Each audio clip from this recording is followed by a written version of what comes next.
Stadium last night, a goober actually shouted at me from the safety of 20 feet and 1 story away that Van Jones is just the first. Now the dominoes will fall. Our third story in the countdown. In the Candyland world of racism, dressed up as anything else, they will believe anything about the president, and they will believe any rationalization, no matter how transparent, that what they are feeling is not racism. Examples: death panels, presidential indoctrinations of school kids that only their protests prevented, and the idea that fascists and communists and socialists are the same. Oh, and Zimbalists, too. Ephraim and Stephanie Zimbalist. The White House Green Jobs Advisor Van Jones resigned in the middle of a storm in a teapot over the holiday weekend. Most of the storm was about Jones's founding in 2005 of the group Color of Change, which has thus far stripped 57 advertisers from the Glenn Beck show. Beck retaliated, never once mentioning to his audiences that his enmity to Jones was not on behalf of the nation, but merely on behalf of his own hiney. He began calling Jones a radical and unearthing video of him calling Republicans holes. And they denied this? Wow. How? Next up, Beck has tweeted to his zombies, quote, "Watchdogs, find everything you can on Cass Sunstein, Mark Lloyd, and Carol Browner. Do not link before burning to disk."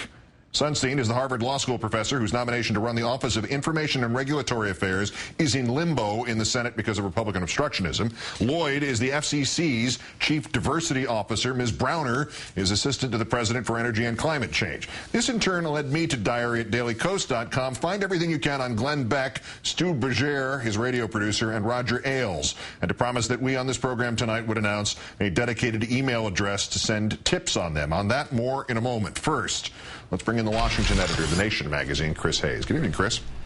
Good evening, Keith. A former chair of the Ella Baker Center for Human Rights, John Anner, who's a friend of Mr. Jones, has said what many are thinking here, to quote it. "It struck me, why go after this guy? He is a minor player. He has no power, no budget. Why take him? It's because he looks like Obama, and he has all those same attributes of being well-educated, and he's an electrifying speaker with an elite education." The line of racist attacks against the president, sometimes poorly disguised as birthers or deathers or whatever, is that what's in play here principally? Well, first of all, one can never read the mind of Glenn Beck, nor would one want to. So I don't know. It seems absolutely the case that race is playing a major factor. I mean, in fact, of the 3 names that were tweeted today, I wonder which one he'll go after the hardest. But no, I mean, the fact of the matter is that clearly, unambiguously, race is playing a big factor in this. And you need to look no further than Beck's own program, where he's standing there and he's got Jeremiah Wright, footage on one side of the screen and Van Jones footage on the other side of the screen, and he's sort of mugging for the camera like, oh, look, another angry black guy. So I think there's no question that was motivating a lot of it. Is it a way of telling when you're dealing with this latent racism, when the idea is so absurd that, if you have a brain, you laugh, but other people take it damn seriously? The idea that Van Jones is key to the Obama administration, or Obama's going to indoctrinate our school children, when it does not pass the craziest person smell test, but it is yet embraced by these people. Is it not because they will take anything that lets them to believe that emotion they're feeling is not racism? I don't know. I mean, I think the psychology of all of it is super complicated. I think people have all sorts of animus towards the president. A lot of it has to do with race. A lot of it has to do with his politics, his name. I mean, people have been led to believe all sorts of insane things about him from the beginning. I mean, from the very beginning that he emerged on the national scene, people have been fed this steady diet of crazy misinformation about him. And what the source of this animus is, this misinformation, this kind of bizarre mythology that's grown up around Barack Obama, I can't tell, but I do know the fact that at the end of the day, Glenn Beck's viewers, very few people know what the Council on Environmental Quality is, right? Yeah. People haven't heard of Van Jones. They're just hearing this kind of scary person conjured out of the ether, and it plays a role in this mythology that doesn't have any kind of real tethering to reality. Yeah, he's a czar. He's one of the Romanovs. He's the rightful czar of all the Russias. Beck said today on the radio, this game is for keeps, and he asked his audience to pray for his safety. And he's got Sean Hannity and Boss Limbaugh right there with him. But do they mark up another win here unless the White House stands up to it next time, whoever it is, whether it's Carol Browner or somebody else?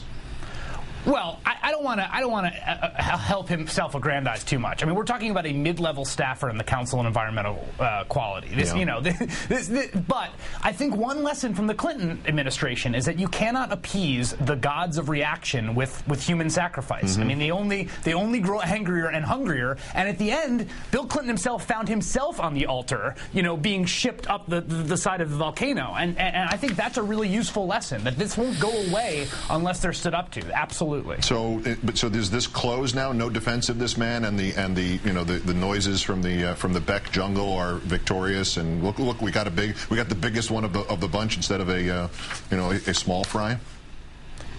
I don't know. I mean, we'll see where this goes. They're going to go after Cass Sunstein, and to me, that just shows how untethered from reality their worldview is. Cass Sunstein, is the opposite in politics in almost every way from Van Jones. This is a guy who is, the heart of the American intellectual establishment. This is a guy whose who's reached out to conservatives his whole life. So if they're successful with that, then there's no boundary to it. Something just popped into my head. We'll have to look into it when there's more time. But I'm just thinking of all the stories I was told about, the crazy stories about FDR.